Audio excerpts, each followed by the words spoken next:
The Boss Husband. Credit to the author. 971 hanggang 80. Ang mga pangalan po na nandito ay galing sa mga name generator.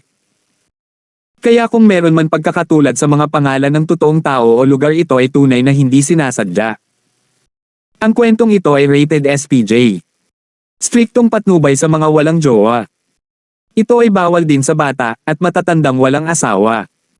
Ang mukha ni Duncan ay ganap na mapatla, naubos ang karamihan sa kanyang truchi. Kahit na nakaranas siya ng maraming mabibigat na suntok sa kanyang katawan, nakatayo pa rin siya sa harap ng isang imposibleng sitwasyon. Nabulunan si Amelia habang nakatitig sa lalaking nasa harapan niya. Ang kanyang mga mata ay kumikislap sa mga luha na may nararamdamang panghihinayang at kalungkutan na bumabangon sa kanyang kalooban. Gayunpaman, ang 5 lalaki ay walang planong huminto. Papalapit sila ng papalapit kay Duncan na nagbabalak na wakasan ang kanyang buhay sa isang huling pag-atake. Gayunpaman, sa kabila ng kanyang kalagayan, si Duncan ay walang planong sumuko. Lalabanan niya ang mga ito hanggat may hininga sa kanyang katawan. Sa eksaktong sandaling iyon, ang kanilang mga silhwete ay lumipat ng napakabilis patungo sa Duncan na ang mga tunog ng laslas ay maririnig mula sa hangin. Bahagyang yumuko si Duncan at inihagis ang kanyang mga paa sa pabilog na galaw. Umalangaw-ngaw ang mga tunog ng pagsabog at ang 5 lalaki ay napaatras ng ilang metro. Si Duncan ay napaatras ng ilang metro rin. Sa puntong ito kung saan alam ni Duncan na wala na sa kanya na kontrahin ang anumang pag-atake nila. Alam ng 5 lalaki ang kanyang kasalukuyang kalagayan at hindi nag-aksaya ng anumang oras sa mga counter-attacks. Malakas na napasigaw si Amelia dahil sa takot ng mapagtontong niyang nasa matinding panganib si Duncan. Pagkatapos, out of nowhere, ang 5 lalaki ay biglang nakaramdam ng mapang-ipong puwersa na walang katulad. Boom! Isang bagzo ng hangin ang pumasok at nagpadala ng mga ulap ng alikabok na lumilipad sa hangin. Naitulak palayo ang 5 lalaki sa lakas nito. Tumangala sila, sinusubukang tingnan kung ano ang nangyari, ngunit ang nakita lang nila ay isang lalaking nakasuot ng puting kamiseta, nakatayo sa harap ni Duncan. Dumating si Justin sa tamang oras. Lumingon siya at tumingin kay Duncan na nakangiti na may dugong tumutulo mula sa kanyang bibig. Sumimangot si Justin at nagtanong, ano ang nangyari?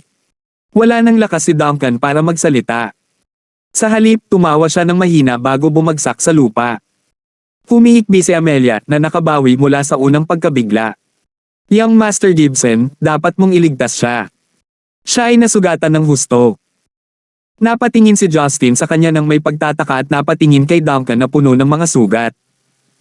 Ayos naman siya, hindi naman kritikal ang mga sugat niya. Sigurado akong gagaling siya pagkatapos ko siyang gamutin. Habang sila ay nag-uusap, ang 5 lalaki ay naghahanda sa pag-atake sa kanilang sorpresang bisita. Sa isang mabangis na ungol, sumulong sila kay Justin sa isang nakakatakot na bilis. Nanatili pa rin si Justin at hinintay silang mag-atake muna. Nang akala nila ay mararamdaman ni Justin ang kanilang galit, isang pagdagsa ng Heaven and Earth Restoration Energy ang umakyat sa kanilang mga paa. Napaungol silang 5 sa sakit. Kahit papaano, ang kanilang mga kalamnan at ugat ay napupunit sa kanilang mga paa sa ilalim ng epekto ng paikot-ikot na surge ng Heaven and Earth Restoration Energy. Sa kalaunan, ang kanilang mga buto ay nadurog. Sa pagitan ng 5 sa kanila, mayroong 10,000 shards. Namutla si Amelia sa madugong eksena sa kanyang harapan. Maging si Duncan ay napaikot ang kanyang mga mata sa mga barbaric na kilos ni Justin. Kumunat ang noo ni Justin. May hindi tama. Sigurado siyang imposibleng makatiis ang kanyang pag-atake. Wala silang cultivation na mapag-uusapan, ngunit nagawa nilang saktan si Duncan ng may dalisay na lakas. Ang kanilang mga kakayahan ay karaniwang hindi makatao. Biglang umilo ang bumbilya sa kanyang ulo. Naisip ni Justin. Ang mga taong ito, ang kanilang mga katawan ay napakalakas, ngunit wala silang kahit katiting na paglilinang. Bakit parang pamilyar ito? Baka gawa ni Braden. Ilang tao na ba ang na-modify niya sa gym ko? Tanging ang katawan ni Justin ang makatiis sa epekto ng Heaven and Earth Restoration Energy nang hindi gumagamit ng anumang uri ng cultivation. Pagkatapos ng lahat, nakakuha siya ng napakalaking kakayahan sa pag-aayos ng sarili pagkatapos malantad sa banal na liwanag. Gayunpaman, ang 5 lalaki ay naging isang tumpok ng dugo at laman pagkatapos ng 10 segundo. Tumalikod si Justin upang tulungang makabangon si Duncan matapos matiyak na patay na silang lahat. Hindi siya naabala sa mga mantsa ng dugo at sinabing, kontrolin ang sarili mong Truchi. Matutulungan kitang gumaling ng mas mabilis. Tumigil sa pagtawa si Duncan habang ang kanyang mga sugat ay nagiging masyadong masakit para mabata. Nagpumiglas siyang tumango bago umupo ng naka-cross-legged. Inilagay ni Justin ang kanyang palad sa likod ni Duncan at pinunan siya ng surge ng Heaven and Earth Restoration Energy. Alam ni Duncan na ang cultivation ni Justin ay mas malaki kaysa sa kanya, kaya talagang handa siya sa pag-iisip upang mapaglabanan ang epekto. Ngunit nawalan pa rin siya ng balanse nang pumasok ang Heaven and Earth Restoration Energy sa kanyang katawan. Ano? Ano ba? Justin, sinusubukan mo bang pretuhin ako o patayin? Anong ibig mong sabihin? Kumunat ang noo ni Justin. Kakayanin ng katawan mo. Natatakot ka ba sa sakit? Ikaw. Walang masabi si Duncan dyan. Si Justin ay hindi naabala sa paraan. Hanggat pabor ang mga resulta, gagawin niya ito. Ngunit hindi siya aamin ng pagkatalo, kaya nagsumikap siyang makipagtulungan kay Justin sa panahon ng paggamot. Ang Endless Resolve Restoration Scripture ay hindi talaga isang kapansin-pansing kasulatan para sa pagkakasala. Pinahusay ito ni Justin sa kanyang kakayahan sa pakikipaglaban. Ngunit ito ang pinakamagandang kasulatan para sa pagpapagaling ng mga sugat. Bagamat napakasakit hanggang sa puntong tumulo ang ilan sa kanyang mga ugat sa ilalim ng matinding presyon, naramdaman ni Duncan na gumagaling ang lahat ng kanyang mga sugat sa loob ng ilang segundo. Nang gumaling na ang mga ugat niya, lumaki rin at tumigas. Itinikom ni Duncan ang kanyang panga at sinubukan ang lahat na makayanan ng sakit. Ang kanyang innate Truchi ay gumagaling at bumubuti sa tulong ng Heaven and Earth Restoration Energy. Alam niyang hindi madalas dumarating ang ganitong uri ng pagkakataon. Ang isang tagumpay ay hindi palaging mangyayari sa tulong ni Justin. Kapag naabot na ang isang partikular na antas, magkakaroon ng limitasyon sa bawat pagpapalawak. Ang labis na pagpapalawak ng kanyang mga ugat ay hindi makatutulong sa kanyang paglilinang hanggang sa umabot siya sa susunod na yugto. Maaapektuhan siya nito, at baka mawalan siya ng pagkakataong pagbutihin pa ang kanyang cultivation. Si Amelia ay hindi nang ahas na huminga ng malakas at tahimik na umupo sa tabi nila. Nakahinga siya ng maluwag at pinunasan ang maruruming pisngi habang nakangiti nang gumaling si Duncan. Bagamat tinutulungan ni Justin na palakihin ang mga ugat ni Duncan, nagawa pa rin niyang sumulyap kay Amelia dahil hindi ito isang mahirap na trabaho. Napangiti siya nang makita ang ekspresyon nito, ngunit mabilis itong nawala nang makita ang bukol sa tiyan nito. Ang proseso ng paggamot ay parang walang hanggan kay Duncan noong ito ay bahagyang higit sa 10 minuto. Binitawan ni Justin ang kanyang kamay ng ganap na gumaling ang mga sugat ni Duncan. Binuksan ni Duncan ang kanyang mga mata at kuminang ang mga ito sa kagalakan na nagmukhang mas masigla kaysa dati. Kumusta ang pakiramdam mo? Tanong ni Amelia. Si Duncan ay nagpakita ng nakakalokong ngiti at sinabing, mas gaganda ang pakiramdam ko kung hahalikan mo ako, Amelia. Nagulat si Amelia sa una, ngunit inilibot niya ang kanyang mga mata at agad na umiwas ng tingin. I guess okay ka na ngayon. Sanay na si Duncan sa kanyang pag-arte ng ganito, kaya tumalikod siya para harapin si Justin. Justin, salamat at dumating ka kaagad. Nag-alala ako na hindi ka pupunta dahil naging abala ka sa iyong asawa. Naisip ni Justin sa kanyang sarili. Mamaya pa sana ako kung oo. Sadly, hindi man lang ako nabigyan ng pagkakataon. Hindi sapat ang isang bowl ng Lonjo noodles para bayaran ako. Nakapasok ka na sa full cycle. Well, hindi ko maitatanggi ang sarili mong potensyal, pero malaki rin ang naitulong ko sa iyo. Tinapik ni Justin ang balikat ni Duncan. At saka, iniligtas kita at ang babaeng mahal mo. Siyempre naman. Ngumisi si Duncan. Huwag na nating pag-usapan ang tungkol sa aking paglilinang. Tinulungan mo akong iligtas si Amelia, kailangan kitang i-treat sa isang mangkok ng black bean sauce noodles. 972. Gusto siyang sampelan ni Justin sa limot ngunit pinigilan niya ang sarili. Umiling siya at nagtanong, sige, sabihin mo sa akin kung ano ang nangyari. Sino sila at bakit sila pumunta para sa iyo? Ito ang gustong itanong ni Justin. Ang mga mamamatay tao sa kanilang antas ay hindi lumitaw para sa mga walang kwentang bagay. Napakamot ng ulo si Duncan at ngumiti ng mapait. Iniisip ng Dawson clan na nilason ni Amelia si Master Dawson at ang kanyang kapatid na babae, si Teresa. At saka, sa tingin nila ay nakakahiya siya sa clan. Kung hindi dahil sa kanyang kapatid na babae, si Amelia ay nakulong na sana matapos mapilitang sumailalim sa isang aborsayon. Ipinalam sa akin ni Teresa ang oras at ako ay sumugod mula sa Jarlingna sa isang lugar ng militar upang iligtas siya sa lugar ng militar ni Tian. Habang sinisiyasat ko ang katotohanan ay hindi ko inaasahan na mabilis silang magpapakita. Ngumiti si Justin at nagtanong, bakit sigurado sila na si Miss Amelia ang may kasalanan? At kaninong anak ang kanyang dinadala? Kinagat ni Amelia ang kanyang labi at isang nakakatakot na ngiti ang nabuo sa kanyang mga labi. Young Master Gibson, 2 araw na ang nakakaraan, nakita ng forensics team ang mga bakas ng lason sa tabi ng bedside table ko. Natitiyak nila na ako iyon dahil sa aking pangkalahatang pagiging malapit sa pamilya at lolo. Binigyan siya ni Justin ng nakakaunawang ngiti. I guess the circumstances implausible. Kung hindi mo nilason, bakit may lason sa kwarto mo? At saka, hindi mo pa sinabi sa akin kung sino ang ama ng anak mo. Namutla ang mukha ni Amelia, ngunit nanatiling tikom ang kanyang bibig sa pamamagitan ng pagkagat sa kanyang labi. Mabilis na tumalon si Duncan sa kanyang pagtatanggol. Anong ginagawa mo?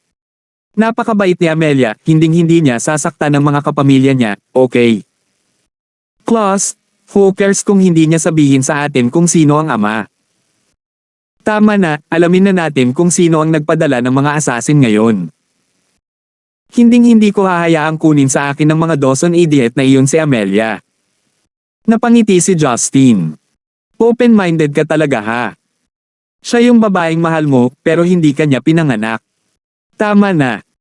Nanatiling tuwid ang mukha ni Duncan. Magagalit ako kung susuriin mo pa. Tumingin si Amelia kay Duncan na may luhang mga mata, pakiramdam na naantig sa kanyang pagiging maprotektahan. Nagkibit balikat si Justin. It's none of my business anyway. Ngunit ang pangyayaring ito ay konektado sa taong lamason sa aking babae. Kailangan kong mahanap ang bastard na iyon. Kaya, kailangan ninyong dalawa na pumunta sa angkan ng Dawson kasama ko. Kailangan kong malaman ang lahat at harapin sila. Magkasama. Tama iyan. Hehe, walang problema. Natuwa si Duncan. Pwede kang maging bodyguard namin. Nag-aalala ako na mahahanap ulit tayo ng mga halimaw na iyon kapag umalis ka. Inilibot ni Justin ang kanyang mga mata bilang tugon.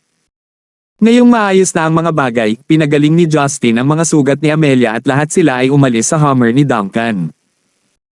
Habang papunta sila roon, iniisip ni Justin ang mga nakaraang insidente nang biglang tumunog ang kanyang telepono.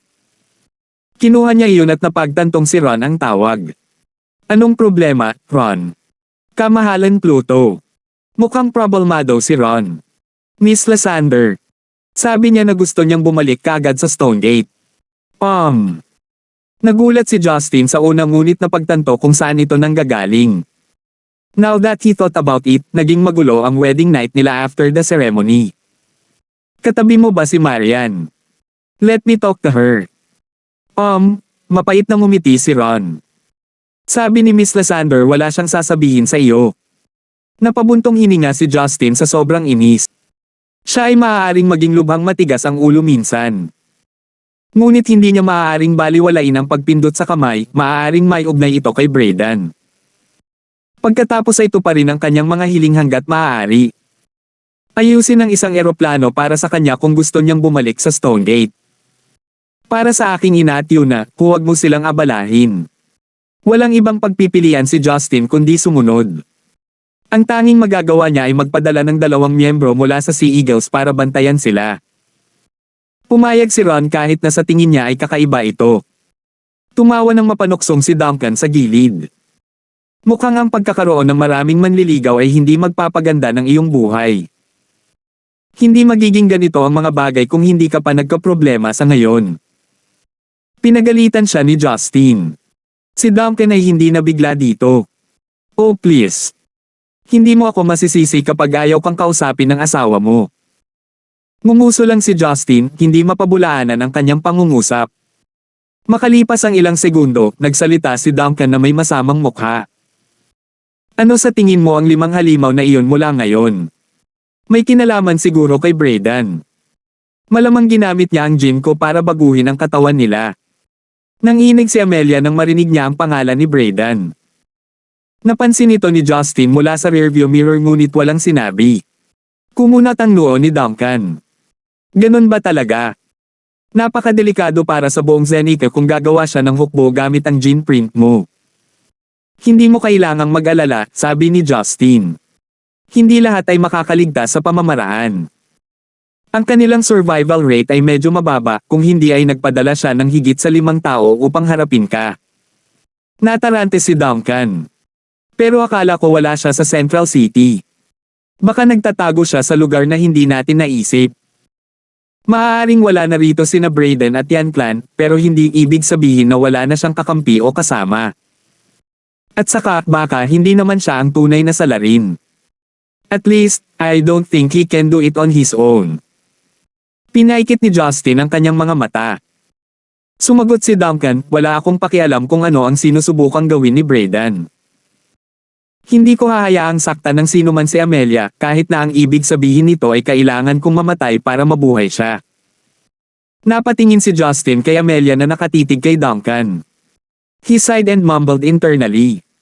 Huwag mong itapon ang buhay mo. Sa tingin ko, malapit ka na, huwag mong hayaang masayang ang iyong pagsisikap. Makalipas ang kalahating oras, nakarating ang kanilang sasakyan sa mansyon ng Dawson clan. Ang mga katulong ay tumakbo sa loob upang ipaalam sa mga miyembro ng clan. Malinaw na ang kanilang pagdating ay nakapukaw ng mga bagay sa angkan. Si Amelia ay isang kahihiyan para sa pagkakaroon ng relasyon bago ang kasal.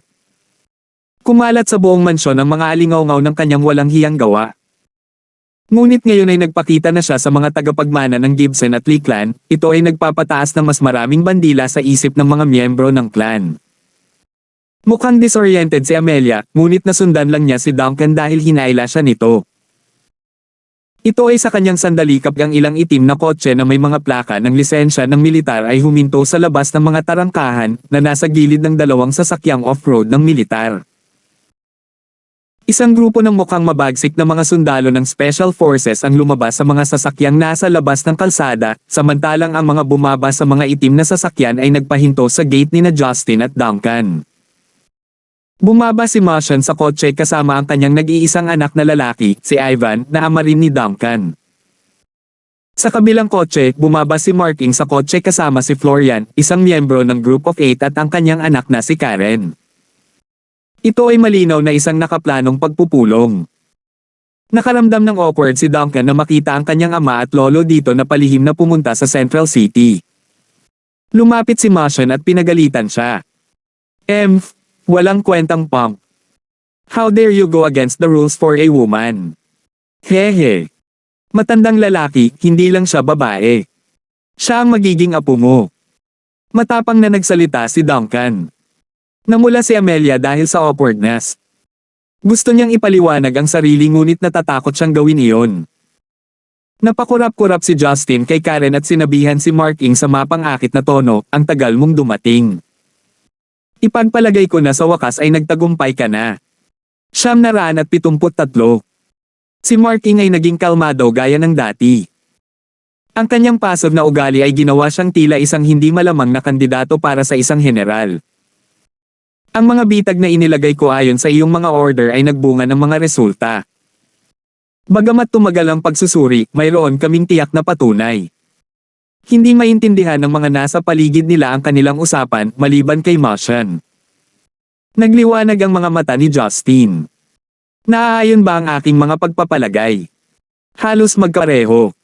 Kung ganoon, magpatuloy tayo. Sinenyasan sila ni Justin na lumipat. Gayunpaman, hindi nasisiyahan si Florian Morris. Narito si Deputy Prime Minister Lee, bakit ikaw ang namumuno? Napatingin si Justin sa matangkad na payat na lalaki. Nagmuni-muni siya saglit at sinabing, pinsan ka ni Billy Zhang di ba?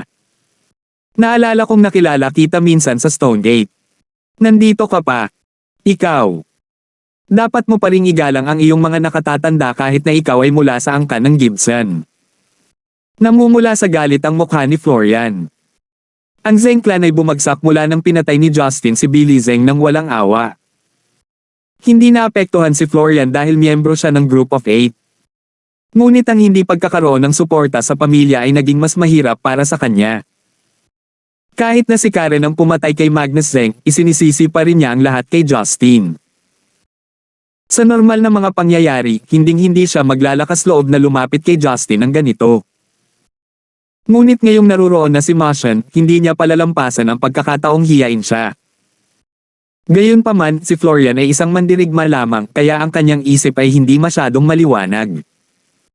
Napasimangot sina Marking at Machon sa kanyang mga sinabi. Nandito sila para lutisin ang isang isyu ngunit kinuha ito ng tanga na ito bilang isang pagkakataon para ipahiya si Justin. Humihingi ba siya ng kamatayan? Katulad ng kanilang hinulaan, iniskan siya ni Justin pataas at pababa bago ibinato ang isang sipa patungo sa kanyang dibdib.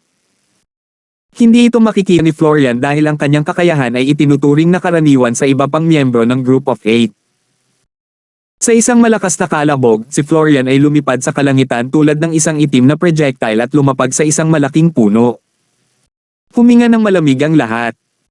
Ginawa talaga ni Justin ang gusto niya dito. Umiling si Marking habang nakasimangot at inutusan ng dalawang gwardya na dalhin si Florian sa ospital para gamutin ang kanyang mga sugat. Si Justin ay nagdulot lamang ng panloob na pagdurugo sa katawan ni Florian. Kung tutusin, kailangan pa niyang alalahanin ang nararamdaman ng kanyang biyenan. Talagang hinahamak ko ang mga taong nag-aakalang kailangan ko ang suporta ng Gibson clan. Mukhang kailangan kong magpatugtog ng advertisement sa telebisyon na may linyang nagsasabing ako ang may-ari ng Gibson clan, ngunit ang Gibson clan ay hindi ako nagmamay-ari. Nagangat ng mukha si Justin at tumalikod para ipagpatuloy ang kanyang pagpasok sa mansyon ng Dawson. Iniwasan sila ng mga katulong. Wala ni isa sa kanila ang naalalang batiin sila. Napatingin si Marking kay Karen na nakatayo sa tabi niya. Karen, bakit mo pa siya nagustuhan? Wala akong nakikitang magagandang katangian sa kanya. Kinagat ni Karen ang kanyang mga labi at ngumiti. Dad, hindi ka babae. Walang magawang umiling si Marking bago pumasok sa mansyon ng Dawson kasama ang kanyang mga nasasakupan. Ang mga miyembro ng Dawson clan ay handang harapin sila. Sa sandaling naglakad sila malapit sa isang pavilion, nakita nila ang mga pangunahing miyembro na nakatayo sa loob nito. Maliban sa mga nasa ibang bansa, karamihan sa kanila ay nagmamadaling bumalik para harapin ang kaso ni Amelia. Umupo si Zygmunt sa wheelchair dahil masama ang pakiramdam niya at ang nagtutulak sa kanyang wheelchair ay si Teresa na nagmamadaling bumalik dito mula sa Stonegate. Puno ng pag-aalala ang mukha niya, hindi maitago ang pagod sa magandang mukha. Agad niyang tiningnan si Justin na may nagtatanong na tingin nang makita niya itong pumasok kasama si Amelia kasama ang mga miyembro ng Lee at Collins clan. Si Zygmunt ay mas pamilyar kay Machon kaysa kay Marking. Nakipagpalitan siya ng kasiyahan kay Machon bago binati si Marking. Pwede ko bang malaman ang dahilan ng pagbisita mo? Tanong ni Zygmunt na may kalmadong mukha. Tumawa si Machon. Old Dawson, nandito ako para sa kaso. Mayroon kaming lead para sa kaso ng pagkalason. Nagsama-sama kami ni General Collins mula nang lumahok din siya sa investigasyon. Napag-usapan namin ang bagay na ito kay Justin dati at sinubukan naming tonton ang salarin. Ang mga resulta ay lumabas kaya narito kami upang i-crack ang kaso, sabi ni Marking. Ang mga miyembro ng Dawson clan ay agad na itinoon ang kanilang tingin kay Amelia na nakatayo sa tabi ni Duncan. Sabi ng isang nasa katanghaliang gulang na lalaki, ano pa ba ang dapat pag-usapan? Nahanap na natin ang lason sa kwarto ni Amelia. Siya lang ang nagkaroon ng pagkakataon na gawin iyon, tiyak na siya iyon. Itong kalapiting mababa ang lipad, buntis pa nga siya sa anak ng isang lalaki ngayon. I bet kasama rin siya sa mga makulimlim na tao. May nagdagdag. Namula ang mga mata ni Amelia sa kanilang akusasyon. Umiling siya at tindihan ito. Hindi ako, hindi talaga ako. Ngunit ang kanyang mga pagsusumamo ay lumipad sa kanilang mga ulo at sa labas ng bintana. Patay na patay sila sa kanya bilang salarin. Dahil puno ng kalungkutan, tumingin siya sa kanyang ama na nakatayo sa likod ni Zygmunt na may kawalan ng pag-asa. Ngunit napabuntong hininga na lamang ang kanyang ama at nag-iwas ng tingin. Namutla si Amelia sa reaksyon ng kanyang ama. Pinutol sila ni Teresa ng mahigpit. Tumahimik kayong lahat. Paano kayo nakakasigurado na si Amelia ang may kasalanan? Nandito ang pinuno ng Lee at Collins clan para sugpuin ang kaso kaya maghintay hanggang lumabas ang katotohanan bago magkomento. Halos umiyak si Amelia nang marinig niyang ipinagtatanggol siya ni Teresa. Sa totoo lang, kung hindi ipinaalam ni Teresa kay Duncan ang tungkol sa kanyang kalagayan, siya ay nagdurusa sa bilangguan. Nagalit si Duncan nang marinig ang kanilang mga akusasyon, ngunit pinigilan siya ng kanyang ama bago siya gumawa ng anumang padalos-dalos. Justin, hindi ba may kasal ka sa ibang bansa? Bakit ang aga mo bumalik? Tanong ni Zygmunt na may nakangiting mukha. Tiningnan ni Justin ang mga miyembro ng Dawson clan na nagpapakita ng iba't ibang uri ng facial expression. Hindi sa pamamagitan ng pagpili na kailangan kong tapusin ng maaga ang aking gabi. Si Duncan at Amelia ay muntik nang mapatay ngayong gabi at narito ako upang hulihin ang salarin. Ano? Muntik na silang mapatay. Nagulat ang lahat, maging sina Martian at Marking ay ngayon lang nalaman ang pangyayaring ito. Ano ang eksaktong nangyari? Sabihin sa amin ang lahat tungkol dito, Duncan. Utos ni Martian. Mabilis na inalala ni Duncan ang kanilang near-death experience, ilang sandali lang ang nakalipas bago sila dumating. Nilampasan niya ang pagdating ni Justin dahil hindi niya alam kung paano ito ipapaliwanag. Hey! Mapanuksong tumawa si Martian na may madilim na ekspresyon. Si Duncan lang ang tagapagmana ng aming angkan at muntik na siyang mapatay ng 5 halimaw na iyon. Mukhang hindi lubusang nasayang ang biyahe ko rito ngayon. Kailangang pagbayaran ng mga may kinalaman sa insidenteng ito. Nagpalakpakan si Duncan. Tama na yan, matandang lalaki. Nakakapagod lang mamatay sa kakahuyan bago magpakasal at magkaanak. Walang humihingi ng opinyon mo. Pinagalitan siya ni Ivan Lee. Ngumisi si Duncan at lumayo habang nakadikit pa rin kay Amelia. Si Miss Amelia ay inakusahan bilang salarin at kahit papaano may nagtangkang pumatay sa kanilang dalawa. Sigurado akong may higit pa sa pangyayaring ito, sabi ni Mark Ing. Nais kong huminahon kayo at makinig sa mga resulta ng ating investigasyon bago ilagay ang lahat ng sisihin kay Miss Amelia. Si Harris na kanina patahimik ay nagsalita. General Collins, bakit hindi mo na lang sabihin sa amin kung sino ang may kasalanan? Bilang isa sa mga tagapagmana ng Dawson clan, si Harris ay nagsalita sa ngalan ni Zygmunt na masama ang pakiramdam. Tumanggaw si Marking at sinabing, naaalala mo ba ang mga kamera na inilagay natin sa paligid ng mansyon para mahuli ang sino mang potensyal na especially iya at taksil sa angkan? Of course, we do. Nandito pa rin ang mga security camera. Pero walang security camera sa kwarto kaya hindi namin malalaman kahit na binili niya ang lason sa labas at itago sa kwarto niya.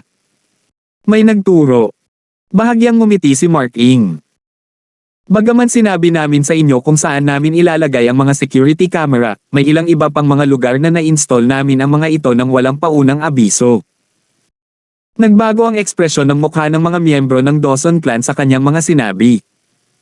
Anong ibig mong sabihin? Kahit na makapangyarihan ang angkan ng Lee at Collins, hindi ka nito binibigyan ng karapatang gawin iyon sa aming bahay nang walang pahintulot namin. Sinusubukan mo bang pakialaman ang mga personal na bagay ng pamilya natin? May nagsimulang sumigaw. Ngumisi si Justin, sa wakas ay nagsalita pagkatapos ng ilang sandali ng katahimikan. Ako ang nag-request. 774. Agad na pinandilatan ng mga miyembro ng Dawson clan si Justin. Justin, ano sa tingin mo ang ginagawa mo?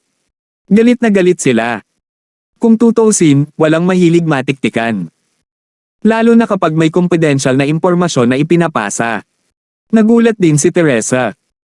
Hindi kailanman sinabi sa kanya ni Justin ang anumang bagay, kabilang ang katotohanan na bahagi siya nito. Itinaas ni Zygmunt ang kanyang mga kamay, sinenyasan ng kanyang mga tao na tumahimik. Tiningnan niya si Justin na may mabigat na tingin. Pag-usapan natin ito mamaya.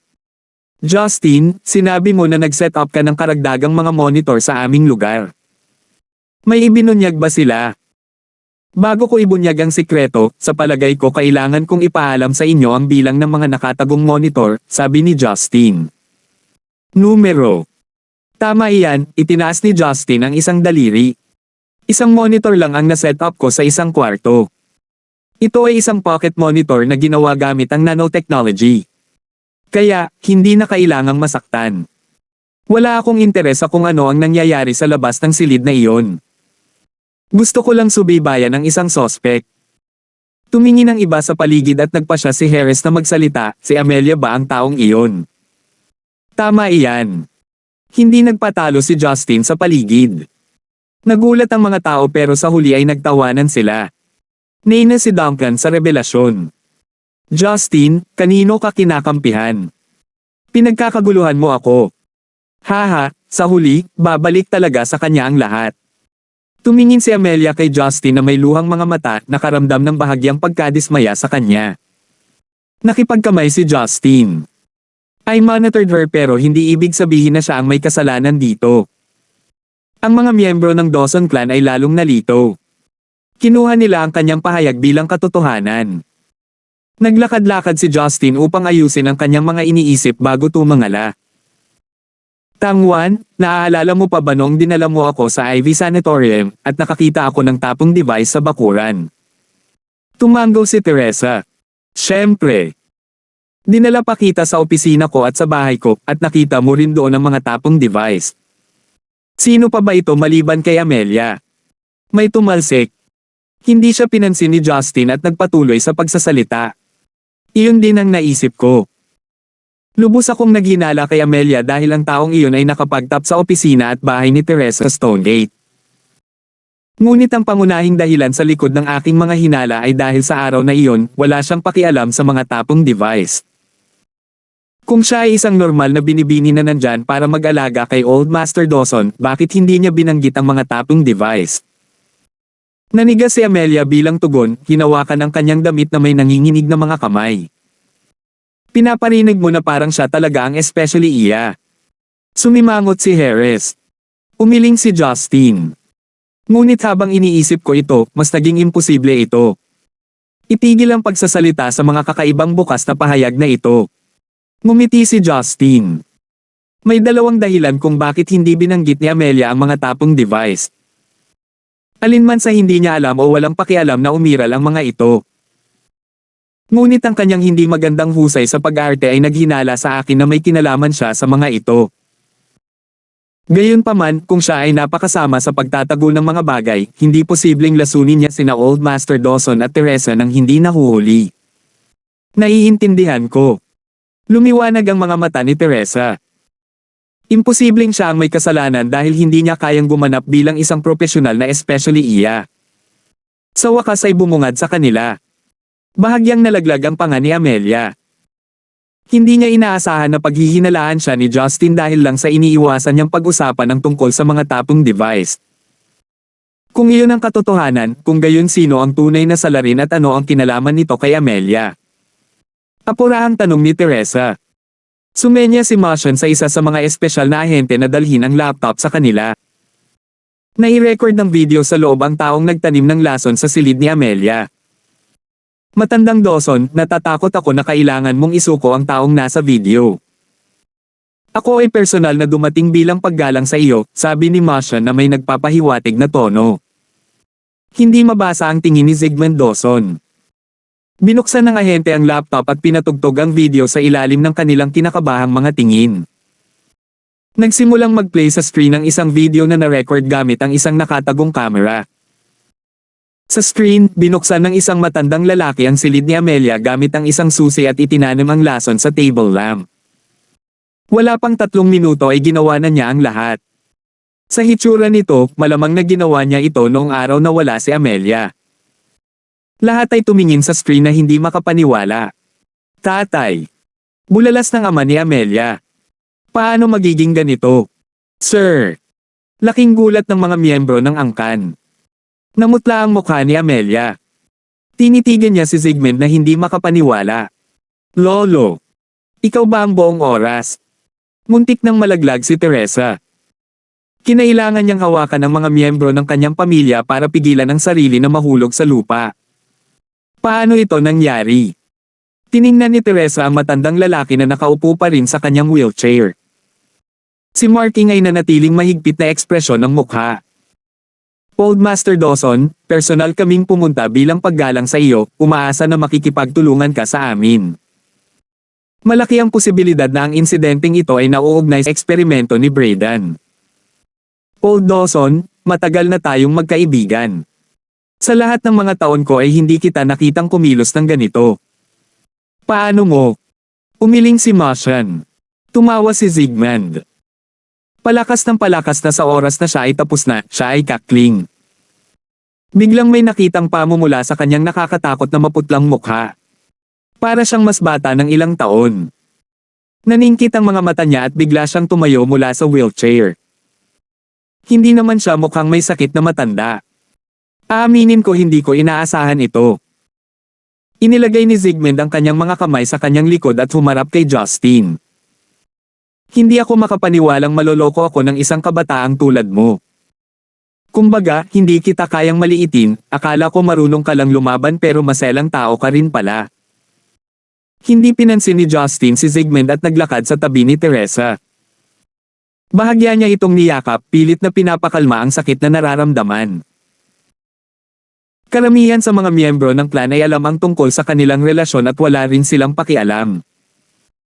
Sa katunayan, naisip nila na ito ay nag-iisip sa kanya upang isaalang-alang ang kanyang nararamdaman. Inilagay ni Teresa ang kanyang ulo sa kanyang balikat at nagsimulang humagulgol. Sa wakas ay napagtanto niya na si Zygmunt ay nagsinungaling sa lahat. Ibig sabihin, manipulasyon lang ang lahat ng sinabi o hiniling niya sa kanya. Wala nang masasakit pa kundi ang pagtataksil mula sa isang miyembro ng pamilya. Sumimangot si Zygmunt nang makita niya kung gaano siya kahirap umiyak.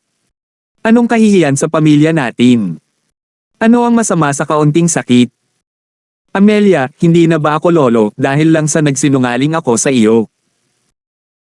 Nagsalita si Harris na may nanginginig na boses pagkatapos magpumigla sa pagkabigla. Lolo, paano mo ito magagawa? Bakit mo ginawa ito? Ngumisi si Zygmunt. Bakit? Ginawa ko to para sa clan natin.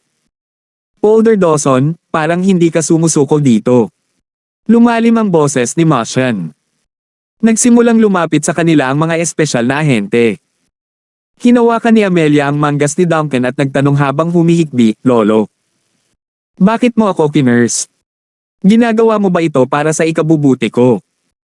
Tumingin sa malayo si Zygmunt at malamig na sinabi, kailangan kong magsakripisyo para magtagumpay. Wala kang halaga sa aming angkan maliban sa paglilingkod sa amin. Dapat kang magpasalamat sa iyong kontribusyon bilang aming diversion para sa amin ni Brayden. Brayden. Bulalas naman ng iba. Alam kong may kinalaman ito kay Brayden. Tumingin si Martin kay Amelia at sinabing, alam na namin na may koneksyon siya kay Brayden. Hindi namin inaasahan na siya ay isang diversion, isang chess piece na makagambala sa amin. Ikaw ang aktwal na utak sa likod ng insidente. 975. Huli na ang lahat. Naabot ko na ang itinakda kong gawin kahit na hindi eksakto ayon sa plano. Hindi mahalaga kung arestuhin mo ako ngayon kahit na lubos akong nagdududa na magagawa mo pa rin, ngiting sabi ni Zygmunt habang nagsasalita. Binitawan ni Justin si Teresa at naglakad patungo kay Zygmunt na may mahinang ngiti.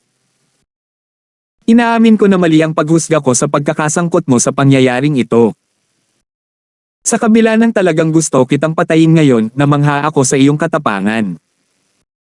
Hindi ako kailanman naghinala na kasama mo ito dahil talagang nawasan ka nang magkita tayo. Hindi ko akalain na ilalagay mo ang iyong buhay sa panganib para sa aking dugo. Oo, nahulaan mo. Bahagyang nirelax ni Zygmunt ang kanyang mukha, nakaramdam ng pagmamalaki sa kanyang sarili. Nagulat si Marking at ang mga nakakaalam nito. Justin, sinasabi mo bang ibinigay niya ang iyong mga gene kay Brayden para magawa niya ang kanyang mga eksperimento? Tumango si Justin. Naguguluhan ako kung paano niya nakuha ang dugo ko. Hindi maraming tao ang maaaring makapinsala sa akin dahil sa aking mga kakayahan. Kahit na makuha nila ito, ang pag-iimbak nito ay magiging isa pang issue. Kaya, imposibleng makuha ang aking dugo. Napag-isipan ko ito at ang tanging pagkakataon na naibigay ko ang aking dugo ng libre ay noong ginagamot ko ang aking mga babae. Ngunit hindi nila kailanman napagdesisyonan na pakinggan mo ako ni Brayden. Ngayon, kailangan kong ipagtaksilan ang aking relasyon. Teresa, nakahanap ka ng pagkakataon na lasunin ang iyong sarili at hayaan itong lumala sa paglipas ng panahon. Pagdating ng oras, hindi ka tuluyang mawawalan ng katinoan, ngunit magmumukha ka pa ring hindi matatag. Nagpakabaliw ka at pumunta sa Stonegate sa pag-asang gagamutin kita ng aking dugo. Sa kasamaang palad, mali ang iyong inaakala. Ang iyong kalagayan ay hindi kasing kritikal ng sinabi ni Teresa dahil sinubukan mong manatiling matino para nakawin ang aking dugo. Kaya naman, si Teresa ang kumuha sa iyo ng isang propesor na paparating na si Andrea upang gumamot sa iyo. Malinaw na pinaponte sila ni Brayden na walang pananagutan sa pagkamatay ni Propesor Andrea. Dumating ako ngunit hindi ako nang ahas na tulungan ako at gusto mo siyang patayin dahil hindi mo alam na inayos ko ang mga elite ng Chenin mula sa Yamato sect. Ipinalakpak ni Zygmunt ang kanyang mga kamay. Tama ka, hindi ko akalain na hahayaan mo akong pretuhin ako ni Prinsesa Jane sa Stonegate. Hindi ako makakagawa ng assassination dahil sa pagkakakilanlan niya. Pero masasabi kong labis kang nagmamalasakit kay Amelia dahil hindi ka naglakas loob na pretuhin ako ng padalos-dalos. Nagulat ang lahat nang marinig kung gaano siya ka-relax. Yung mga tapong device at ang gulo sa aming clan. Yun ba? Hindi makayanan ni Amelia na ipagpatuloy ang kanyang pangungusap. Napabuntong hininga si Justin. Tama, ang mga tapong device, mga assassin, at ang gulo, lahat ng ito ay isang diversion para pagtakpan ang kanyang mga landas. Naalala ko na sinabi sa akin ni Teresa na ang lahat ay umaasa sa kanya at kay Harris na mag-away tungkol sa mana kapag ang matandang si Dawson ay may sakit. Ngunit mukhang ito ay ang kanilang mga pagpapalagay lamang. Hindi ko akalain na si Harris ay magdusa kahit na si Harris ay magdusa ng hindi makatwiran na tao. Pamana. Ibig bang sabihin ay nalasan ako para makuha niya ang dugo mo? Natahimik na si Teresa. Namumula pa ang mga mata niya nang itanong iyon. Nadurog ang puso ni Justin nang tumingin ito sa kanya. Tumango siya at sinabing, tama. Natuto siya sa nakaraan niyang pagkakamali at tinurok niya ang lason sa katawan mo. Ang dosage na ginamit niya ay sapat na para patayin ka sa loob ng 2 hanggang 3 araw. Ginawa niya ito para wala na akong panahon na hintayin si Jane at dahil magagamit ang dugo ko bilang panlunas. Kung tama ang pagkakaalala ko, pinadalhan ka para sa pagsusuri ng dugo dahil tiyak na matagal pa ang sirkulasyon ng dugo ko pagkatapos ng paggamot. Mabuti, maaari itong linisin upang magamit sa mga eksperimento. Naaalala ko na ngayon. Tinakpin ni Amelia ang kanyang bibig. Katabi ko si Lolo noon. Siya ang nagsabi na magpa-blood test siya. Ang tigas ng ulo na bata. Ngumisi si Zygmunt, Amelia, kahit hindi ikaw ang may kasalanan, alam ko ang lahat tungkol sa relasyon mo ni Brayden. I bet the Lee and Collins clan, including Justin, know about it too. You think you'll be fine just because I'm the real culprit. Bumagsak ang mukha ni Amelia. Nanginginig ang mga labi niya, hindi makabitaw ng kahit isang salita. Oo, maaari ko ring sabihin sa iyo ang isa pang bagay habang tayo ay nasa ito. Dahan-dahang nagsalita si Zygmunt, hindi mo ako masisisi sa pagpapadala ng mga assassin para patayin ka. Sisihin mo ang batang lumaki sa iyo. Kay Brayden kasi. Anak ni Brayden. Ang kanyang mga salita ay pumukaw sa mga miyembro ng clan, lalo na ang ama ni Amelia na nanlaki ang kanyang mga mata sa gulat. Hinawakan ni Amelia ang kanyang tiyan at siya ay naniga sa kaba. Siguro matagal nang sinabi ni Brayden sa iyo na ayaw niya sa bata. Hindi na kailangan ang buhay mo ngayong buntis ka. Kaya, sinamantala ko ang pagkakataon at sinubukan kong ipadala ka sa kulungan. Kung swerte ka, baka mabuhay ka pa pagkatapos ng abortion. Nakakalungkot na tinawagan ka ni Amelia kay Duncan para ilayo ka. Pero mas pinadali ko ang lahat dahil kailangan kong gawin ang lahat ng ito sa mas mabuting dahilan. Hindi rin naman masama. Lolo. Sumigaw si Teresa, paano mo makakausap si Amelia ng ganito? Siya ang nag-aalaga sa iyo nitong mga taon. Siya ang iyong apo. Bakit mo ginawa ito? Tumalim ang tingin ni Zygmunt. Bakit? Hindi ba halatang ginawa ko ito para ang angkan natin ang maging pinakadakilang angkan sa Zenica? Ginawa ko ito para ipaghiganti ang namatay kong anak, ang iyong ama. Aking ama. Bulong ni Teresa. Kumunat ang noo ni Justin. Naalala niya ang panahong binanggit ni Zygmunt ang ama ni Teresa noong may sakit pa ito sa pag-iisip. Ang kanyang ama ay tinawag na Dawson Lun at ang paboritong anak ni Zygmunt. Nawalan siya ng malay dahil sa sakit sa pag-iisip at nagpakamatay matapos patayin ang ina ni Teresa. Mayroon bang higit pa sa kwento kaysa sa kanyang ipagpatuloy? Kitang-kita sa mukha ni Zygmunt ang sakit ng nakaraan. Mike Kennedy, napakabata niya. Hindi siya namatay ng maaga kung hindi dahil sa mga tinatawag na protectors ng Zenica. Bumagsak ang puso ni Justin. Ibig mong sabihin, Hongmeng. Sumulyap si Zygmunt sa kanya. Wala akong masasabi sa iyo. Ngayong nalantad na ako, wala na akong paraan. Isa lang sa atin ang makakalabas dito ng buhay. Wala akong pakialam kung paano at bakit namatay ang anak mo. Wala kang dahilan para makatakas sa mga krimen na ginawa mo, sabi ni Martian. 976. Ang biglaang pagsulpot ni Brayden ay bumulaga sa lahat sa paligid. Lahat sila ay walang kamalay-malay na napaatras ng ilang hakbang mula sa purong kasamaan na kanyang pinalabas. Nagulat din si Justin sa kanyang biglaang pagsulpot. Napansin lang niya si Brayden pagkatapos tumangala. Ano ang ginawa niya sa kanyang sarili sa bato ng Diyos? Paano niya nagawang itago ang kanyang presensya? Brayden, dumating ka na sa wakas. At dito ko naisip na habang buhay kang mananatiling duwag. Pagbabayaran mo ang iyong mga kasalanan ngayon. Itinaas ni Marking ang kanyang mga kamay at nagsimulang lumapit sa kanya ang mga espesyal na mandirigma mula sa Red Flame Iron Brigade. Ngumuso si Brayden. Red Flame Iron Brigade. Akala mo ba matatalo mo ako? Mas mabuting mag-isip ka ng 2 beses bago pumunta sa suicide mission na ito. Ang kamatayan ay hindi maiiwasan sa isang digmaan. Tumawa si Justin, nakita kung gaano kabait si Marking. Okay, father-in-law, dapat mong pigilan sila. Ang kanyang kapangyarihan ay mas malaki kaysa sa sinumang tao kaya hindi na kailangang isakripisyo ang mga sundalo. Kailangan din nating isipin ang mga membro ng kanilang pamilya. Natuwa si Martian. May oras ka pa ba para maging considerate? Napabuntong hininga si Justin.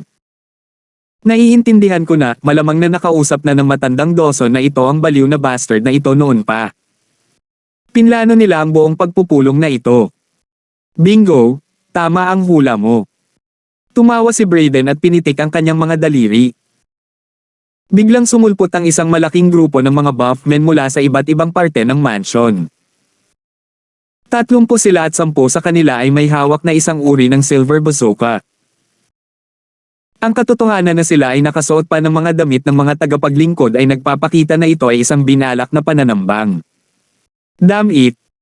Hindi lahat ng ito ay mababago sa mga gene ni Justin, tama ba? Napangisi si Duncan.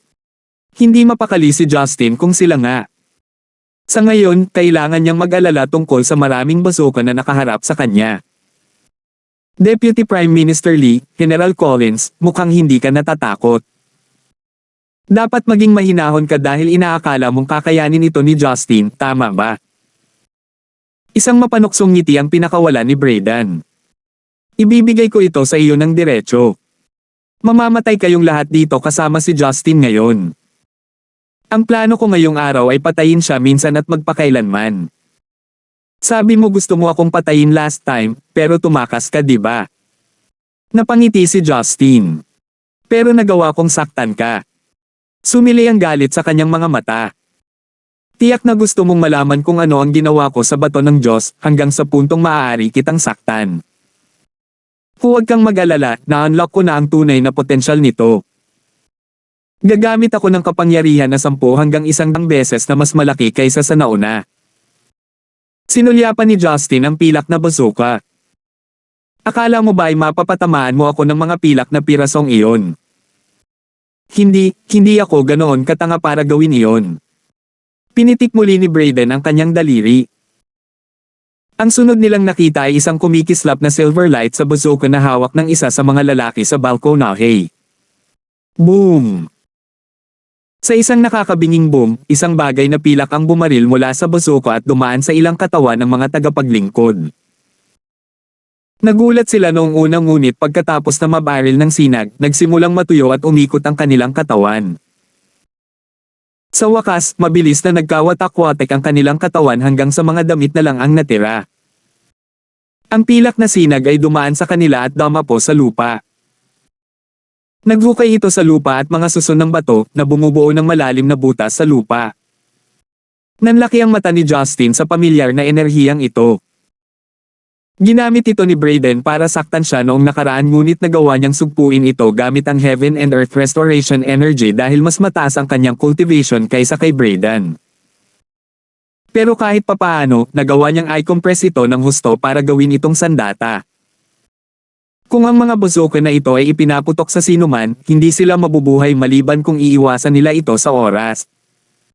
Nagsimulang matanto ni Marking at ng iba pa ang panganib. Hindi nila akalain na susulpot ngayon si Brayden, pati na ang pananambang. Galit na galit si Zygmunt. Brayden, maaari mong subukan ang iyong armas ngunit huwag gamitin ito sa aking mga tao. Sa halip ay napakaraming mga kaaway dito. Sige, matandang lalaki. Masyadong malas ang tatlong iyon na nasa malapit, walang pakialam na sagot ni Brayden bago humarap kay Justin. Ano sa tingin mo? Ang ganda diba? Lunatic. Tiningnan ni Teresa ang mga damit at hindi niya napigilan ang sarili na sampin siya. Ikaw ay isang walang pusong baliw. Isang baliw. Sumimangot si Brayden. Oy, Miss Dawson. Balita ko manliligaw ka rin ni Justin. Ano sa palagay mo ang gagawin ni Justin kung gagawin kong barilin ka nila? Tama na. Galit na galit si Zygmunt. Pupuksain natin sila, huwag mong takutin ang apo ko. Napasigaw si Teresa sa kanyang pagtatanggol sa kanya. Lolo, bakit ka nakikipagtulungan sa lokong ito kung gusto mo kaming protektahan? Ngumuso si Zygmunt. Gusto ko lang ang mga taong makikinabang sa aking angkan. Sige, naiinip na ako. Tumingin si Brayden sa paligid niya at ngumisi nang makita niya si Karen. Hindi ba ito Miss Collins, kawili-wili? Sa pagtatapos ng kanyang pangungusap, ang mga bazooka ay tumungo sa kanya at nagpaputok. Nahulog ang puso ni Justin. Karen! Mag-ingat ka! Sa sandaling tumalon si Karen upang iwasan ang sinag, 4 na pilak na sinag ang lumipad sa kanyang orihinal na posisyon. 2 sa kanila ang dumaan sa mga ahenteng dinala ni Marking, at tulad ng 3 tagapaglingkod, sila rin ay natuyo at nagkawatak-watek. Ha ha ha ha! Nakalimutan ko na bihasa pala si Miss Collins. Baka kailangan kong pumili ng bagong target, say, tatay mo. Parang kinokontrol niya ang kanyang mga tauhan gamit ang kanyang isip. Sa pagsasabi pa lang niyan, 4 pang lalaki ang nagtaas ng kanilang mga bazooka, handang barilin si Marking. Alam ni Justin na tiyak na mamamatay siya at susugod na siya nang maramdaman niya ang pag-akyat ng Troyuan na pababa. Nang ang 4 na pilak na sinag ay binaril mula sa bazooka, isang tansong kalasag ang nabuo sa harap mismo ni Marking. Ang mga gintong ilaw ay kumikinang at ang mga kakaibang ron ay umiral sa kanyang harapan. 977. Flank. Lumamlam ang ilaw sa kalasag nang tumapat dito ang 4 na sinag. Ngunit nakayanan pa rin ito kung ano ang magiging katapusan ng Marking. Namutla ang mukha ni Marking matapos ang pag-atake. Kahit na siya ay mukhang malakas at matapang, imposibleng hindi matakot sa harap ng kamatayan. Napalitan ng ginhawa ang pagkabigla nang iligtas siya ng tansong kalasag. Tumingin siya kay Justin, iniisip na ito ang kanyang kalasag. Ngunit ikinibit ni Justin ang kanyang mga balikat na nagpapahiwatig na ito ay ibang tao. Nang ang iba ay nagtataka kung sino ang nagligtas kay Marking, tumangala si Justin sa isang lugar. Nakarinig sila ng malakas na boses na umaalingaw-ngaw mula sa ilang milya ang layo. Tatapusin na kita ngayon. Napakataksil mong tao, descendant of the Yan clan.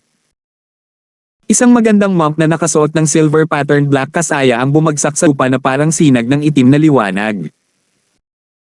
Nakasuot siya ng isang string ng itim na agata na prayer bead sa kanyang leeg at ang kanyang mukha ay lalong mabagsik na may matingkad na mga mata at isang itim na balbas. Para siyang sinaunang general kung hindi siya nakadamit ng kasaya. Nagulat ang lahat sa kanyang hitsura. Ang monghe ay iwinagayway ang kanyang kamay pagkatapos lumapag at ang tansong kalasag ay lumipad sa kanyang kamay sa anyo ng isang sinag. Ngunit nang mag-reform ito sa kanyang mga kamay, ito ay kasing laki ng lababo. Si Marking at ang iba ay may magandang hula kung sino siya. Isang Hongmeng messenger. Noon, si Marking ay pinahahalagahan ni Icarus Slade na nagbigay daan sa kanya na kunin ang posisyon ni Zachary bilang general ng Red Flame Iron Brigade. Ngunit sa oras na iyon, halos tapos na si Icarus Slade sa kanyang serbisyo kaya hindi alam ni Marking ang tungkol sa pinakabagong Hongmeng messenger. Lihim na nagulat si Justin. Ang monghe ay nasa dulo ng yugto ng Soul Formang, mas mataas kaysa kay Soniang. Hindi masabi ni Justin kung anong material ang ginamit sa paggawa ng kanyang kalasag, ngunit ang mystical artifact ay tila isang malakas para sa pagtatanggol. Hindi makita ni Justin ang kultibasyon ni Icarus Slade noong panahong iyon dahil mahina siya kaya hindi niya maikumpara ang dalawang mensahero. Nagsimulang matuwa si Brayden. Si Hongmeng siguro ay hindi na kayang panoorin at hintayin ang isang ito. Alam kong darating kayo pero wala akong inaasahan na isang tao. Nabigo ako. Pinagdikit ng monghe ang kanyang mga kamay. Amataba. Malaki ang epekto ng pangyayaring ito sa pundasyon ng Zenica. Kung patuloy ka naming hahayaan na tumakbon ligaw, masisira ang ating mga mamamayan at bansa. Paparusahan kita sa ngalan ng mundo bilang isang Hongmeng messenger. Harapin mo ang aking devil staff. Ang monghe ay hindi na nag-aksaya pa ng oras at nagpatuloy sa paglusob kay Brayden. Hindi niya pinansin ang ibang tao sa paligid niya. Gumalaw ang kanyang kasaya sa kahabaan ng hangin at isang talampakang haba na gininto ang itim na tungkod ang lumipad mula sa kanyang manggas at papunta sa kanyang kamay. Ang monghe ay tumalon at ang devil staff ay lumaki kasama niya. Sa isang kisap mata, ang devil staff ay humaba ng humigit kumulang 2 metro ang taas at kumikinang na may isang mahiwagang aura. Ngumuso si Brayden. Sa pamamagitan ng pagpapalabas ng kakaibang pilak na enerhiya na nakuha niya mula sa bato ng Diyos, hinarap niya ang monghe ng walang takot. Ang sumunod na nakita nila ay ang katawan ni Brayden na nagiging parang pilak na estatwa. Bawat galaw niya ay tila nagdulot ng ripple sa kalawakan. Humina ang liwanag ng devil staff nang makausap nito si Brayden. Thud! Nahati ang braso ni Brayden nang madikit sa braso niya ang devil staff. Bravo! Gaya ng inaasahan ng Hongmeng messenger. Bulalas ni Marking at ng iba pa. Sa halip ay kumunat ang noo ni Justin. Walang magandang nanggaling sa isang napaaga na pagdiriwang. Hindi nakakibo si Brayden kahit nabali ang braso. Lumapit siya sa monghe at bumungad sa kanyang katawan ng kulay abong shockwave. Boom! Ang truyuan ng monghe ay dumaloy sa paligid, sinusubukang pigilang shockwave ngunit nabigo ito. Siya ay itinapon ng ilang daang metro paatras sa lupa. Ang kulay abong shockwave ay nawala matapos lamunin ang gintong truyuan ng monghe. Pagkaraan ng isang segundo, ang putol na braso ni Brayden ay muling kumapit sa kanyang katawan. Halos hindi napansin ng iba kung kailan at paano ito nangyari. Hindi makapaniwalang tumingin ang monghe kay Brayden nang maramdaman niyang hamina na ang kanyang tunay na yuan. Naisip ni Justin sa kanyang sarili, si Brayden ay bumuti ng husto. Ang kanyang paggaling ay hindi pa nagagawa at tila ang kanyang enerhiya ay hindi naapektuhan ng gayong pag-atake. Halata na ang kanyang kapangyarihan ay nasa mas mataas na antas. Ngunit walang plano si Justin na tulungan ang monghe. Wala siyang utang kay Hongmeng. Sa halip siya ay nag-aalala tungkol sa mga biochemically modified fighters. Ang mga pilak na bazooka ay hindi dapat basta-basta. Kinailangan ni Justin na pangalagaan sina Teresa, Karen at gayon din si Duncan. Ngunit si Teresa ay nasa mas malaking panganib dahil sa katotohanan siya ay kulang sa anumang uri ng paglilinang. Palihim, lumitaw siya sa likod ng isa sa mga mandirigma at may surge ng heaven and earth restoration energy at ipinatong ang kanyang mga kamao sa kanyang ulo. Sa tunog ng mga kalamnan na napunit, ang katawan ng manlalaban ay napunit mula sa itaas.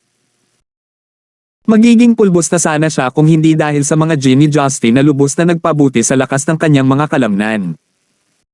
Magkagayunman, ang malagim na paraan ng pagpatay ay nagpasuka sa mga babae. Nakipagpalitan ng tingin si Martin kay Martian. Alam nila na ang kanilang presensya ay magpapabigat lamang kay Justin kaya agad silang nag-utos ng retreat. Ngunit parang nabasa ni Brayden ang kanyang isip, dalawang sinag ng pilak na sinag ang tinunan mula sa mga bazooka. Damn it! Nagmura si Martin. Nakulong sila dito sa loob. Tumingin si Zygmunt ng may malamig na tingin. Huwag mong sayangin ang iyong lakas. Walang aalis dito ngayon. Ang susunod na target ay ang Gibson at Nigel clan pagkatapos na maalis ang Lee clan. Paano kung nandito ang Hongmeng messenger? Ang plano namin ay wasakin ang buong Hongmeng. Napakamayabang mo at laganap. Galit na galit ang monghe. Kinuha niya ang kanyang tungkod at ikinaway ito sa paligid. Tianyin Dharma Chakra. Sa pagtatapos ng kanyang pangungusap, isang gintong bilog ng liwanag na may mga ron ang inilabas mula sa Devil's Staff. Lumaki ito ng lumaki hanggang sa lumampas ng kaunti sa 10 talampakan ng lapad. Biglang-bigla, parang daan-daang monghe ang umaawit ng mantra, umalangaw-ngaw sa hangin ang tunog ng Brahma. Ito ay patungo sa Zygmunt. Hehe, napakaliit na truyuan. Mukhang na-overestimate ko ang kakayahan mo. Inihagis ni Brayden ang kanyang kamao at isa pang silver ripple ang tumungo sa Dharma Chakra. Boom! Sa isang malakas na pagsabog, ang Dharma Chakra ay nilamon ng kulay abong enerhiya. Paano? Paano ito mangyayari? Nagulat ang monghe. Anong uri ng masamang enerhiya ang maaaring magpanggap sa truyuan? Kumunat ang noo ni Justin at sa isang iglap, nagpakita siya sa harap ni Brayden. Ang monghe ay ganap na wala sa mga pagpipilian. O andito ka pala. Parang hindi tama. Mahiwagang ngumiti si Brayden. Nalaglag ang puso ni Justin, nako. Gaya ng hinala niya, itinutuon ng mga tauhan ni Brayden ang kanilang mga silver bazooka kay Teresa at Karen. Ilipat. Sinigawan ni Justin si Karen na lumayo. Sapat lang ang mayroon siya para iligtas si Teresa, kaya umaasa siyang nailigtas ni Karen ang kanyang sarili. Ilan pang pilak na sinag ang ipinutok at mas marami pang katulong ang nagkawatak-watek sa hangin. Naramdaman ni Teresa ang mabilis na paggalaw ng kanyang katawan at nang mapagtantol niya kung ano ang nangyari, wala na siya sa daanan ng kapahamakan. Nagawa ni Karen na iwasan ang sinag sa kanyang paglilinang. Ang bilis mo. Pero hindi mahalaga kung gaano kakabilis. Hindi mo may iligtas silang lahat ng sabay-sabay. Habang tinatapos niya ang kanyang pangungusap, ang lahat ng mga bazooka ay lumiwanag ng sabay-sabay. Sa pagkakataong ito, pinupuntirya nila si Martian at iba pa. Siguradong mamamatay sila kapag pinaputok na ang mga beam. Shit, malapit na tayo. Nagmura si Martin sa pagkadismaya. Nakalimutan niyang mag-react ayon sa sitwasyon. Tumawa si Brayden sa tuwa. Huli na ang lahat. Sunog. 978. Si Justin ay wala ng mga pagpipilian. Siya ay orihinal na nagplano na gamitin ang mid-lower tier mystical artifact, Ganyuan Tiyang ang bracelet para sa pagtatanggol. Ngunit siya ay masyadong hindi pamilyar dito upang magamit ito ng lubusan. Ang tanging magagawa niya ay ipatawag ang lahat ng kanyang heaven and earth restoration energy para bumuo ng hadlang sa buong lugar. Boom! 12 ng mga sinag na pilak ang tumama sa harang at isang nakabulag na pilak na liwanag ang tumakip sa kanilang paningin. Pakiramdam ni Justin ay parang napipilipit ang kanyang mga laman loob. Muntik na siyang mawala ng kontrol sa harang na maaaring masira kung gagawin niya. Sa kabutihang palad, si Justin ay hindi estranghero sa sakit na nangangahulugan na kaya niyang tiisin ang matinding sakit na dulot ng kalasag sa kanya. Ang kanyang napakalawak na kontrol sa kanyang katawan ay hindi maihahambing sa iba, kaya kahit na ang kanyang mukha ay namutla pagkatapos na makayanan ang pag-atake, agad siyang nakabawi sa paggamit ng kanyang Endless Resolve Restoration Scripture.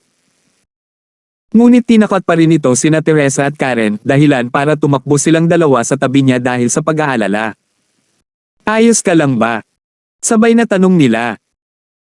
Namula ang mga mukha nila sa awkwardness nang mapagtanto nilang nag-aalala sila sa kanya bilang mga manliligaw niya.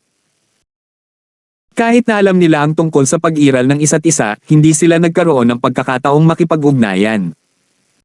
Huminga si Justin at ngumisi. Ingatan mo ang iyong sarili sa halip na mag-alala tungkol sa akin. Kailangan mo lang akong pagsilbihan ng mabuti kapag natapos ko na silang patayin. Paano ka pa nakakapag-joke? Kinawian ni Teresa. Parati siyang walang takot sa kabila ng imposibleng sitwasyon sa harap niya. Ngunit ito ay ang katotohanan. Kahit na ang mga trick at kakayahan ni Brayden ay isang banta, si Justin ay hindi rin madaling target. Lumaki siya sa isang kapaligiran parang digmaan, kaya ang mga imposibleng sitwasyong tulad nito ay hindi banyaga sa kanya. Sa sandaling siya ay naghahabol ng hininga, biglang napagtanto ni Justin ang isang bagay na makakatulong sa kanya na manalo sa laban na ito. Kaya ganyan ang takbo nito. Gamaan ang pakiramdam ni Justin nang makarating siya sa isang paghahayag. Tumayo ka dito at huwag kang gagalaw, manatiling malapit sa isa't isa kung kaya mo. Huwag kang magtanong kung ayaw mong mamatay. Nawala si Justin pagkatapos sabihin iyon at nagpakita sa tabi ng dalawa sa mga manlalaban. Ang isa sa kanila ay may hawak na bazooka samantalang ang isa naman ay inilabas ang kanyang mga kamao at sinipa siya nang makita niya si Justin. Napahawak si Justin sa kanyang binti at dalawang surge ng Heaven and Earth Restoration Energy ang ibinubuga sa kanyang katawan na tuluyang napunit ang manlalaban. Sa langit, ang monghe ay nagpatuloy sa pakikipaglaban kay Brayden ngunit nagpupumilit na ipagtanggol ang kanyang sarili samantalang si Brayden ay tila nakaka-relax lalo na.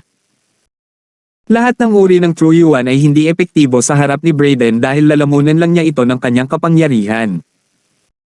Bumalik sa lupa, patuloy na inutusan ni Brayden ang mga sundalo na maglunsad ng mga pag-atake kay Martin at iba pa. Ang mga sundalo ay sumugod na parang isang grupo ng mga gutom na lobo. Ang kanilang mga mata ay namumula sa pagnanasa ng dugo, walang awa at hindi makatao. Protektahan ng direktor.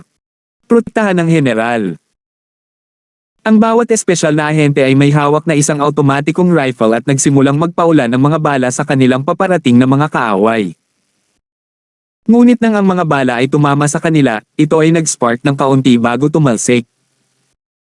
Ano ba, sa wakas natanto ko kung gaano kadelikado si Justin.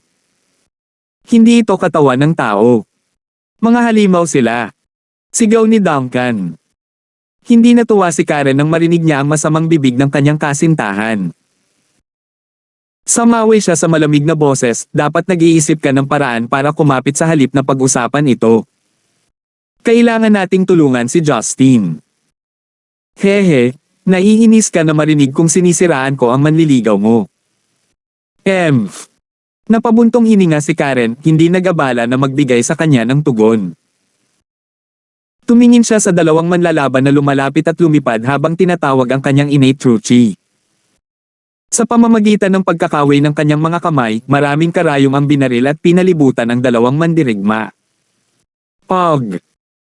Maaaring matigas ang kanilang mga katawan, ngunit wala silang cultivation upang maprotektahan ang kanilang sarili.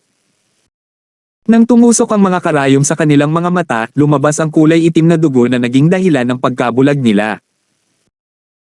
Nawalan sila ng kakayahan na lumaban at makapilipit na lamang ng walang patutunguhan. Sa kabilang banda, ang estilo ng pakikipaglaban ni Duncan ay naging mas mabangis matapos makapasok sa innate stage ng full cycle. Nang natanggal ang takip sa mata, ibinalot niya ang kanyang mga kamao kay innate true chi at pinalo ang mga suntok sa mga kalapit na manlalaban. Bawat suntok ay nagdulot ng mga pasabog na suntok sa katawan ng mga manlalaban. Ang nakaraang laban sa 5 mandirigma ay isang pakikibaka dahil kailangan niyang protektahan si Amelia. Ngunit ngayong mayroon siyang Justin para protektahan si Amelia, hindi na niya kailangang pigilan ang kanyang sarili. Hindi nagtagal, nabasag na ang mga bungo ng dalawang manlalaban na namamatay sa lugar. Ang natitirang mga mandirigma na may silver bazooka ay muling bumaril ng mga silver beam patungo sa kanila. Bumalik si Justin sa tabi ni Marking at iba pa pagkatapos na makatakas dito sina Duncan at Karen. Isang hadlang ang binuksan upang mapaglabanan ang bagong alon ng pag-atake. Nakuha ko na ngayon. Napasigaw si Martian sa tuwa. Maaaring malakas ang mga sandata na ito, ngunit kailangan nito ng panahon para magpalamig para sa isa pang pag-atake. Kung mapatay natin sila sa panahong iyon, tiyak na matatalo natin sila. Maganda ang reaksyon mo para sa isang matanda. Isang patak ng malamig na pawis ang tumulo sa noo ni Justin. Hindi naging madali ang pag-atake. Tumawa si Brayden habang tinataboy ang monghe. So what if you realize this? These antimatter bazookas are just tester that I made by imitating the energy from the Godstone. Prototype lang ito at nagpupumilit ka ng ipagtanggol ito. Ibig sabihin, kapag ginamit ko ang purest antimatter energy mula sa Godstone, hindi ka na magiging karapat-dapat bilang kalaban ko.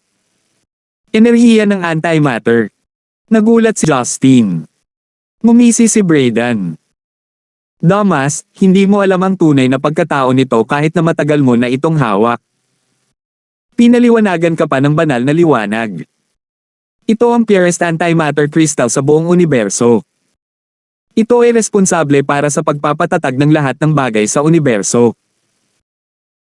Ang iyong kapangyarihan ay walang silbi laban sa antimatter na enerhiya kahit na ito ay ang iyong true chi o innate true yuan.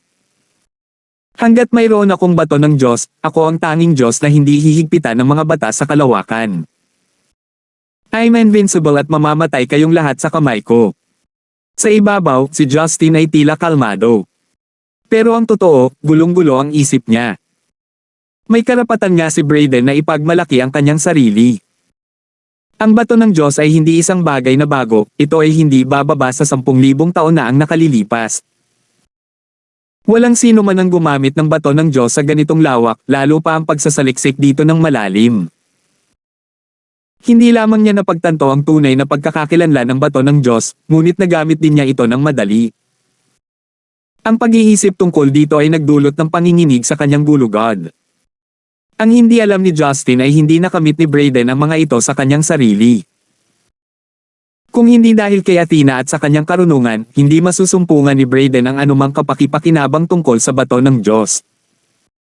Kahit gaano pa siya katalino, tao pa rin siya. Siyempre, hindi sasabihin ni Brayden ang katotohanan. Para sa kanya, kapag ang kanyang pakikipagtulungan kay Zygmunt ay tapos na, lahat ay patay na, kasama si Justin. Walang hiya na bata, huwag kang masyadong maangas. Patay na galit ang monghe. Punit-punit na ang kanyang itim na kasaya nang sumugod siya kay Brayden.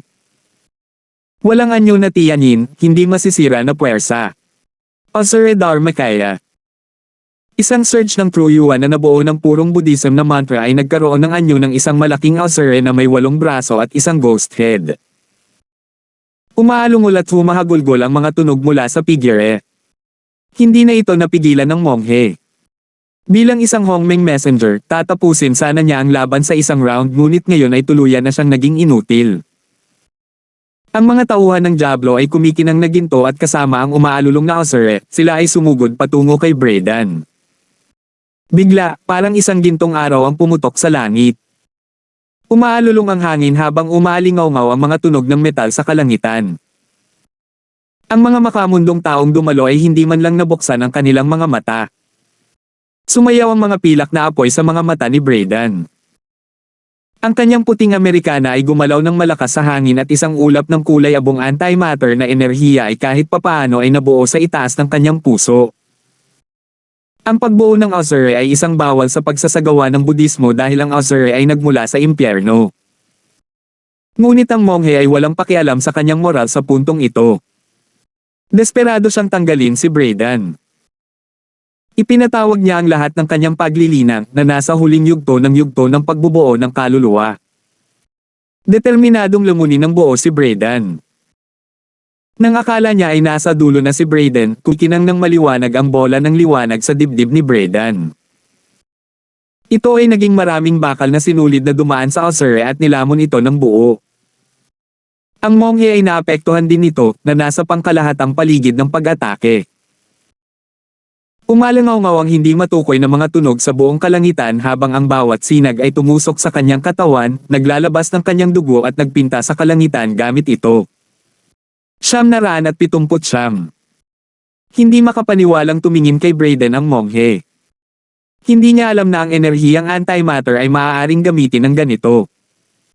Hindi niya nailalabas ang buong potensyal niya. Makuha lamang ng monghe ang kanyang devil staff at muling ginamit ang kanyang bronze shield dahil nasugatan siya ng husto. Ang kalasag ay bumuo ng isang malaking hadlang sa paligid niya. Ito ay isang maikli ngunit lubhang kailangan na pahinga. Kumuha siya ng hindi kilalang tableta mula sa kanyang manggas at nilunok iyon.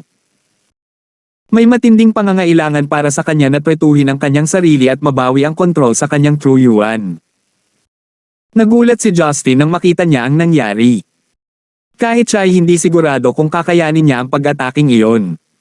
Pwede bang? Si Brayden ay hindi nagmamadaling salakayin muli ang monghe. Tumingin siya sa lupa at sinabing, "Bakit, natatakot ka ba? Gusto kong maramdaman mo ang kawalan ng pag-asa na gumagapang sa iyong puso." Apoy muli. Ang natitirang mga mandirigma ay muling nag-init ng kanilang antimatter energy bazooka. Binuksan ni Justin ang harang at muling namutla kanyang mukha matapos makatiis sa panibagong atake. Mabilis niyang nilagyan muli ang kanyang Heaven and Earth Restoration Energy bago ipagpatuloy ang pagpuksa sa mga manlalaban kasama sina Karen at Duncan. Walang ipinakitang kaba si Brayden kahit kaliwa, kanan at gitna ang kanyang mga tauhan. Sa palagay ko palaging may puwang para sa pagpapabuti. Naglakad-lakad si Brayden sa hangin at sinulyapan ang monghe na ginagamot ang sarili sa likod ng kalasag. Ngumisi siya at sinabing, "Baldy, pinadala ka lang ni Hongming dito. Wala bang magre-report ng balita ng pagkamatay mo?" Nanginginig ang balbas ng monghe habang galit na galit siyang lumuwa, "Anak ng angkan ng yan, pipilitin kitang maging reinkarnasyon ngayon." Ang monghe ay bumulong ng mantra at inihagis ang tansong kalasag kay Brayden habang pinapatawag ang kanyang mga tauhan. Ang kalasag ay kumikinang ng maliwanag at sa mga tunog ng dagandong, isang malaking alon ang nabuo. Mahigpit na sumunod ang monghe sa likod ng kalasag habang kumakaway ang mga tauhan ng Diablo sa kamay. Sinusubukan niyang gamitin ang kalasag at ang patpat ng sabay para sa isang pinagsamang pag-atake. Ito ay isang magandang ideya. Kung si Brayden ay naglakas loob na harapin siya ng direkta, maaaring kailanganin niyang tanggapin ang suntok. Ngumisi si Brayden at hindi tumakas. Itinaas niya ang kanyang mga kamay at nakita nila ang isang kumikinang na silver ball ng antimatter energy sa kanyang palad. Boom! Sa isang malakas na pagsabog, ang bola ng liwanag ay patuloy na lumawak hanggang sa ito ay naging kasing kapal ng isang haligi. Ito ay mas malakas kaysa sa antimatter energy na kinunan mula sa mga bazooka. Kahit na pagsamahin ang lahat ng bazooka, mapatla pa rin ito kung ikukumpara. Halos hindi na nakakilos ang monghe bago tuluyang nilamon ng haligi ng liwanag. Para bang kinunan ng kulay pilak ang langit. At nang ang liwanag ay kumupas at ang alikabok ay tumira, ang monghe ay wala na. Ang tansong kalasag ay nagkapira-piraso at nahulog sa lupa samantalang ang devil staff ay mukhang naagnas ng kemikal at nasira sa pulbos kapag nadikit sa lupa. Ang ilang piraso ng itim na pilak na pattern kasaya ay lumutang pababa sa bakuran ng dahan-dahan. Nabura. Sa isang galaw. Isang cultivator na nasa huling yugto ng soul forming ay pinatay ng ganoon lang. Sa wakas ay bumungad sa kanila. Binibigyan sila ni Brayden ng maling pag-asa at pagkatapos ay dinudurog ito. Naging mas kumpiyansa si Justin sa kanyang mga hula. Ang antimatter energy sa mga bazooka na ito ay napuno ng sarili mong enerhiya. Ikaw ang pinagmulan. Hinay pa ni Brayden ang kanyang palad at tumawa nang nakayuko ang kanyang ulo. Sa palagay ko walang masamang sabihin sa iyo ito. Ako ang bato ng Diyos at ang bato ng Diyos ay ako. Binuksan niya ang coat niya. Isang nakakatakot na tanawin ang lumitaw sa harap ng kanilang mga mata. May nakita silang itim na bagay sa kanyang dibdib kung saan mismo ang kanyang puso. Parang may kumikiliti dito. Bato ng Diyos. Nakilala agad ito ni Justin. Pinagsanib mo ang bato ng Diyos sa iyong katawan. Baka mas baliw siya. Pinapalitan ng kanyang puso ng bato ng Diyos. Haha. Bakit, natatakot ka? Napatawa si Brayden, ang dalas ko ng enerhiya ay ganap na tugma sa bato ng Diyos. Maaari itong magbigay ng pinakamadalisay na antimatter at ako naman ay naging utak para sa bato ng Diyos. Hindi na ito magiging kasangkapan para sa mga idiot na tulad mo. Tanging ako, si Brayden, ang karapat-dapat na magkaroon ng pinakadakilang nilikha sa mundo. Sa pagtatapos ng kanyang pangungusap, itinaas ni Brayden ang kanyang mga kamay at isang magaan na haligi ang binaril patungo kay Justin at sa iba pa. Binuksan ni Brayden ang harang halos kaagad. Ang natitirang 5 mandirigma ay nagsindi ng kanilang mga bazooka bilang tugon. Boom boom boom. Sa pagkakataong ito, ang harang na nabuo ng Heaven and Earth Restoration Energy ay nanginginig ng husto.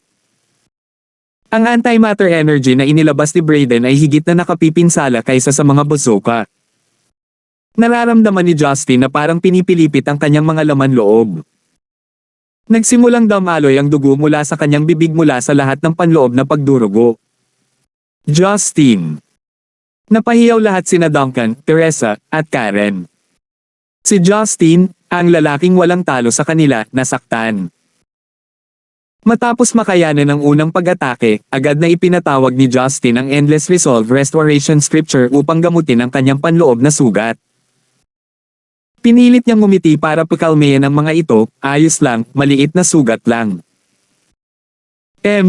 Ngumisi si Brayden, ginamit ko ang aking antimatter energy at sinasabi mong maliit na sugat ito. Tingnan natin kung sasabihin mo pa ring maliit na sugat pagkatapos nito. Muling itinaas ni Brayden ang kanyang kamay, hindi binibigyan si Justin ng pagkakataong magpahinga. Hindi. Tumigil ka, Brayden. Biglang sumugod palabas si Amelia na nagtatago sa karamihan. Ang kanyang mukha ay namumutla sa takot, ngunit inipon niya ang lahat ng kanyang lakas ng loob at nagmakaawa kay Brayden. Brayden, itigil mo na to. Huwag mo nang pasamayan, please. Diniin niya ang kanyang tiyan at sinabing, tingnan mo, nandito ang anak mo. Napakalupit mo ba para patayin mo ang sarili mong anak? Asawa. Amelia. Anong ginagawa mo? Amelia. Ang ilan sa kanila ay hindi man lang alam kung sino ang ama ng bata. Napasigaw sila ng mapagtantong anak ito ni Brayden. Si Duncan ay napuno ng pagkabigo, awa, at galit. Si Zygmunt ay malamig na nanunood. Hindi mahalaga kung ano ang nangyari. Ang kailangan lang niya ay ang mga resulta. Pinaikit ni Brayden ang kanyang mga mata at ngumisi, buhay ka pa, asong babae. Ano? Hindi makapaniwala si Amelia sa kanyang narinig. Tinatawag kitang bitch. Bitch, bitch. Gets it? Ngumisi si Brayden. Sa tingin mo ba ay tinuturing kitang tao? Lagi kang peking especially iya para sa paglilihis, mula nang ipakilala ka sa akin ng matandang si Dawson. Ang iyong katawan ay isang laruan lamang na kinukuha ko kapag gusto ko. Tumahimik ka. Galit na galit si Duncan. Niyakap niya si Amelia at umungol. Isa kang walang pusong baliw. Paano mo mapapatay ang sarili mong anak, halimaw ka? Hindi nasisiyahan si Brayden. Bata. Tanging tao lang ang maaaring magkaroon ng anak ko. Hindi ako magkakaroon ng puppy na matatawag na anak. Hindi sa buhay na ito. Nadapa si Amelia sa lupa. Bumagsak ang mga luha sa kanyang walang buhay na mga mata. Naisip niya na makakatulong siya na bumili ng oras para makabawi si Justin, nakikita kung paano siya nahihirapang labanan si Brayden. Baka maawa si Brayden sa kanya.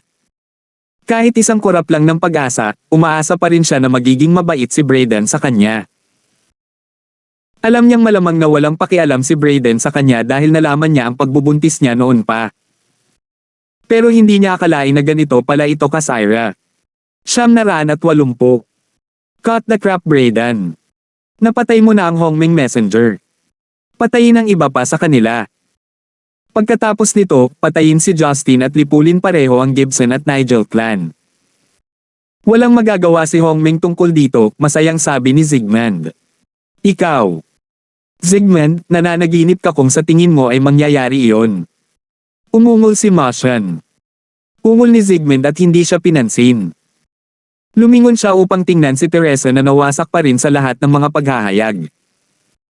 Amelia, baka mapatunayan mo pa na kapakipakinabang ka sa aming angkan. Bumalik ka sa tabi ko at ililigtas ko ang iyong buhay. Maaari mong ipagpatuloy ang pag-aalaga mo sa aming negosyo sa Timog. Matigas na umiling si Teresa. Nilason mo ako para nakawin ang dugo ng lalaki ko. Hindi kita lolo. Hinding-hindi ta kikilalanin bilang lolo ko kahit na mamatay ako sa kamay ni Brayden. Haha. Tumawa si Brayden. Matandang Dawson, mukhang tinanggihan ka ng iyong apo. Bibigyan ko siya ng banayad na kamatayan dahil naging mabuting taga-suporta ka sa akin. Nanatiling malamig ang tingin ni Zygmunt. Hindi mahalaga kung tumanggi siyang bumalik sa angkan ng Dawson. Babae lang siya. Ang puso niya ay hindi kabilang sa angkan ngayong may lalaki na siya. Pagkatapos sabihin niyon, tumalikod si Zygmunt para harapin ang mga miyembro ng kanyang clan. Ang sino mang hindi sumasang-ayon ay maaaring umalis ngayon. Hindi ko kailangan ng mga walang pusong duwag sa aking hinaharap. Natahimik ang clan members nang marinig ang sinabi niya. Maging si Harris ay tumingin sa ibaba habang nakapikit. Maaaring natatakot sila ngunit alam nila ang bigat ng sitwasyon. Si Justin ay nahihirapan na at si Brayden ang nangibabaw. Ang pagsalungat kay Zygmunt ay nangangahulugan ng pagtiyak sa kanilang agarang kamatayan. Dagdag pa, kung talagang puksay ng Dawson clan ng Gibson, Lee at Nigel clan, isipin kung ano ang makukuha nila mula dito. Paano kung ang Dawson clan ang naging number 1 clan sa Zenica? Higit pa ito sa anumang pinangarap nilang makuha. Ang ilan ay sinusubukan lamang na manatiling buhay habang ang iba ay sa wakas ay nasa sabik na makuha ang malaking pahinga na kanilang hinahanap. Napangiti si Zygmunt nang walang sino man ang nagsalita laban sa kanya. Tumingin siya kay Brayden at sinabing, sige, gawin mo. Ang mga karapat-dapat mamatay ay mamamatay ngayon. Hindi mo kailangang sabihin sa akin ng 2 beses. Muling itinaas ni Brayden ang kanyang kamay at isa pang makapal na sinag ng antimatter na enerhiya ang pinaputok. Gustong buksan ni Justin ang harang ngunit napagtanto niyang may mali. Duncan. Si Duncan ay nagmamadaling lumabas upang iligtas si Amelia kaya ngayon silang dalawa ay malayo sa hadlang. Naabot na ni Justin ang kanyang pinakamataas na kapasidad upang matiyak na ligtas ang mga miyembro ng Lee at Collins clan. Siya ay lumalawak na ang kanyang mga limitasyon bilang ito ay. Napagtanto din ito ni Duncan ngunit sa parehong oras, nakita niya na ang haligi ng liwanag ay hindi direktang nakaharap sa kanila. Isang maliit na sinag lang ang maaaring tumama sa kanila. Sa napakahalagang sandali na ito nagpasya si Duncan na ipatawag ang lahat ng kanyang innate true yuan at tumalon palayo kasama si Amelia sa kanyang mga bisig. Ngunit kahit na siya ay kumilos ng mabilis hanggat maaari, ang antimatter energy ay mas mabilis kaysa sa kanya. Ang mga damit ni Duncan ay napunit habang ang antimatter energy ay kumamaw sa kanyang balat at napunit sa kanyang kalamnan. Nanlaki ang mga mata ni Duncan at napaungol siya sa sakit. Ang sakit ay napakatindi na walang ordinaryong tao ang makatiis sa sakit. Salamat na lang at nakapasok si Duncan sa full cycle ng innate stage, kahit na hindi ito kasing lakas ng True Yuan, ang kanyang innate True Chi ay nakatulong pa rin. Ang sugat ay patuloy na lumalaki, ngunit ang kanyang innate True Chi ay nakontrol ito na nag-iwan ng isang malagim na mukhang sugat. Duncan. Bulalas ni Martian at ng iba pa. Nag-aalala sila dahil si Duncan lang ang tagapagmana ng kanilang angkan. Natigilan si Amelia na pagtantong ginamit ni Duncan ang kanyang katawan para iligtas siya. Kahit alam niyang palaging ginagawa ni Duncan ang lahat ng kanyang makakaya para protektahan siya, tulad ng ginawa niya sa kakahuyan ngayon, hindi pa niya naramdaman ang ganito kalapit sa puso nito. Ibinigay niya ang lahat para iligtas ang buhay niya. Ang masama pa, hindi niya maisip at hindi matanggap ang katotohanang handa pa rin si Duncan na protektahan kahit na inamin pa lang niya na si Brayden ang ama ng kanyang anak. Bakit niya gagawin ito para sa kanya? Wala na siyang maisip na iba. Nang magsimulang malaglag ang mga kamay ni Duncan sa kanyang mga braso, tumalikod siya at nagsimulang humagulgol habang nakayakap sa kanya. Duncan! Duncan, bakit ang tanga mo? Walang kulay ang mga labi ni Duncan. Hindi siya makapagsalita, pinipigilan ang sakit. Nagalit si Justin ngunit hindi siya nawala ng gana sa injury ni Duncan. Sa halip, kinuha niya ang pagkakataong ito para makalampas sa 5 mandirigma ng mabilis. Boom boom boom. Ipinatawag ni Justin ang lahat ng kanyang cultivation at ang mga bungo ng mga mandirigma ay nadurog na sinundan ng mga pagsabog. Ang natitira ay ang mga walang armas. Si Karen at ang iba pang mga ahente ay dapat na walang problema sa pagharap sa kanila. Walang oras si Justin para pangalagaan si Duncan. Hanggat nabubuhay pa si Brayden, hindi si Duncan ang huli. Bagamat hindi talaga siya sigurado kung kaya niya itong talunin. Tila ninanamnem ni Brayden ang pighati na kanilang nararamdaman. Lumingon lamang siya upang harapin si Justin pagkatapos niyang lumapit sa kanya. Dapat mong malaman na hindi ka nakarapat-dapat bilang aking kalaban. Ako ang magiging pinakamalakas na tao sa mundo pagkatapos na lipulin si Hongmeng. Nagtaas baba si Brayden. Maaari kitang iligtas kung magpapasakop ka sa akin at maging subordinate ko. Naikuyom ni Justin ang kanyang mga kamao at tumingin sa mga nasa lupa. Hindi ko alam kung kaya kitang patayin, ngunit hindi ako mamamatay nang hindi mo nalalaman kung sino ang nasa likod mo, na inaalipin ka na parang aso ka. Anong sabi mo? Sinaman siya ng tingin ni Brayden. Nagkamali ba ako? Aaminin kong maganda ang ginawa mo sa pagtatago sa akin ng ganito ka, Jose. Nag-improve ka rin sa hindi maisip na antas. Ngunit hindi mo makakamit ang lahat ng ito kung wala ang tulong ng taong nang-agaw ng mga mystical artifact at nagnakaw ng bato ng Diyos. Hindi ko alam kung sino sila pero alam ko na kondong ka lang ng isang tao. Ang taong iyon ang target ko. Ngumisi si Justin. Nanginginig sa galit ang katawan ni Brayden. Ano bang alam mo? Ayokong mag-aksaya ng oras sa pakikipag-usap sa iyo. Papatunayan ko sa iyo ngayon na mas malakas ako kaysa sa iyo. Puputukan kita hanggang durog-durog at dudurog. Ipapadala ang mga manliligaw mo sa pinakamaruming lugar sa mundo at paglaruan sila ng iba't ibang lalaki. Doon lang mawawala ang galit ko sa iyo. Ang kulay abong antimatter energy ay kumikislap sa kanyang dibdib. Naging mas seryoso si Justin. Ang Heaven and Earth Restoration Energy ay umikot sa paligid niya, naghahanda na harapin ang antimatter energy ng direkta. Kasabay nito, naramdaman niya ang napakalaking pressure na pumipilit sa kanya dahil nailabas na niya ang lahat ng kanyang cultivation. Nagsimulang dumagundong ang mga ulap at nagsimulang umungol ang hangin. Nagsimula ring manginig ang mga espasyo sa paligid ni Justin. Lalong gamaan ang pakiramdam ni Karen matapos bulagin ang mga mandirigma gamit ang kanyang nakatagong sandata. Walang nakaisip na tumakas dahil huli na ang lahat. Libu-libong mga inosenteng tao ang mamamatay kung kahit isa sa kanila ay magtangkang tumakbo. Ang labanan sa pagitan nina Justin at Brayden ay magtatapos sa Central City na magkakaroon ng 1 o 3 reigning clans. Tense ang atmosphere at tumahimik ang lahat. At hindi nagtagal, unang tumama si Brayden.